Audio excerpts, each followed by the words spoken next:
The rivalry between two of the biggest soft drink manufacturers, Pepsi and Coca-Cola, is legendary. Known as the Cola Wars, the battle for market dominance has been raging for decades. Both brands have iconic logos, slogans, and marketing strategies that have helped to shape the modern beverage industry. From celebrity endorsements to Super Bowl commercials, these two brands have been in a constant race to capture the attention of consumers. In this video, we'll dive into the history and current state of the Cola Wars, examining the tactics and strategies that have kept Pepsi and Coca-Cola at the top of the soft drink industry for years. So do subscribe to our YouTube channel and like this video for more informational videos like this. Without any further delay, let's dive in. History. The Cola Wars is a term used to describe the intense competition between Coca-Cola and Pepsi, two major cola brands. This rivalry dates back to the 1980s, where both companies went head-to-head to dominate the cola market. Initially, Coca-Cola had the upper hand, having been established in the late 19th century. However, Pepsi launched the Pepsi Challenge in 1975, a blind taste test that challenged consumers to pick which cola tasted better between Pepsi and Coca-Cola. Pepsi won the majority of the challenges, which shook the market and led to Coca-Cola's development of New Coke, a reformulation of their classic recipe. In 1985, Coca-Cola also introduced Diet Coke to compete with Pepsi's Diet Pepsi, which was already popular in the market. And in 1984, Pepsi signed Michael Jackson as its spokesperson, increasing its market share with the help of his popularity. Despite the competition, both companies were also involved in collaborative marketing campaigns. For instance, in the movie Back to the Future, both Pepsi and Coca-Cola were featured, and their rival advertisements were shown side by side. Overall, the Cola Wars have had a significant impact on the advertising and marketing industry, with both companies constantly finding new ways to attract customers and remain relevant. Pepsi Challenge. In the late 1970s, Pepsi launched a campaign that would change the Cola War forever. The Pepsi Challenge was a blind taste test where participants would take a sip from two unmarked cups of cola and then choose which one they preferred. The campaign claimed that over 50% of participants chose Pepsi over Coca-Cola, and it was a massive success. The Pepsi Challenge became a cultural phenomenon, and people lined up to try it out. It was advertised everywhere, from TV commercials to billboards, and it put Pepsi on the map. Pepsi's marketing strategy targeted a younger generation and emphasized a sweeter, more refreshing taste, which appealed to people who wanted a change from Coca-Cola's traditional formula. The Pepsi Challenge sparked a new era of competition between the two companies, and Coca-Cola was forced to respond with new marketing campaigns of their own. However, Pepsi had made their mark on the industry, and the Pepsi Challenge would go down in history as a successful marketing tactic that revolutionized the world of cola. Diet Coke. In response to the growing demand for low-calorie drinks in the 1980s, Coca-Cola launched Diet Coke in 1982. It was the first brand extension for Coca-Cola and became an instant success. It was sweetened with aspartame, an artificial sweetener, and provided a calorie-free option for consumers who were watching their weight.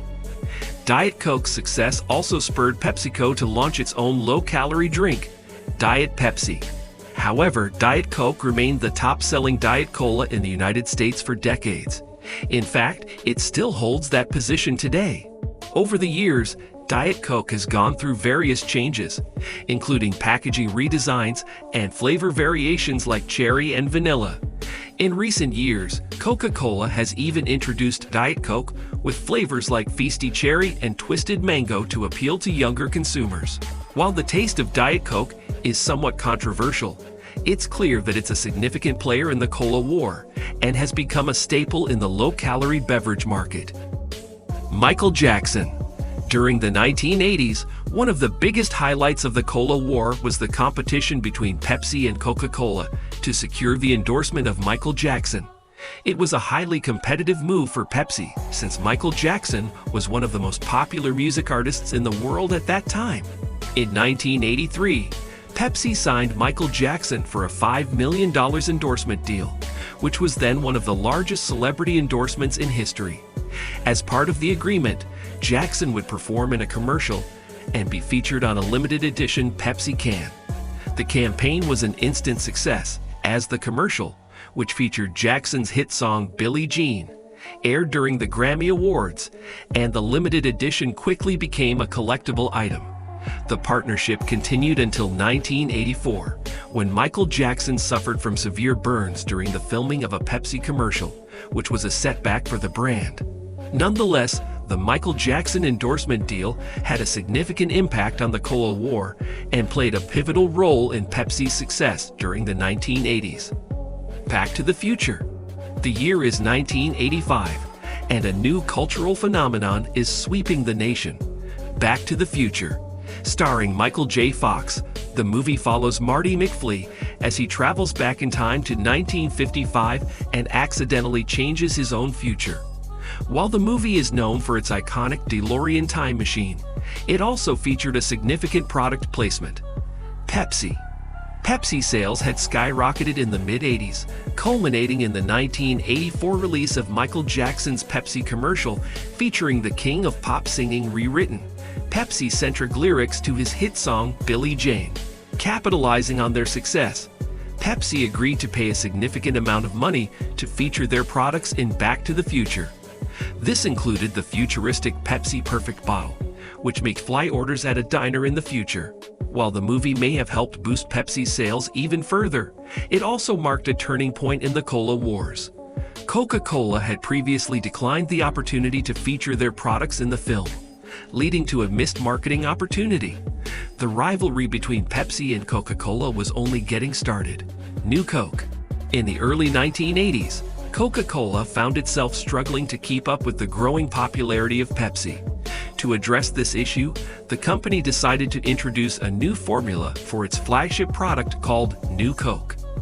The announcement of this change was met with intense public backlash. Customers across the country protested, expressing their loyalty to the original formula. The negative response was so strong that some people stockpiled cans and bottles of the original drink, hoping to have a supply that would last indefinitely. Eventually, Coca-Cola had to admit their mistake and reintroduce the original flavor as Classic Coke. This move was well received by the public, and sales of Coca-Cola quickly recovered. The failure of New Coke remains a cautionary tale in the world of marketing and product development. Companies are now careful to make any significant changes to their most beloved brands, and consumer backlash remains a powerful force. What are your thoughts on this? Do let us know in the comment section below. See you in the next one.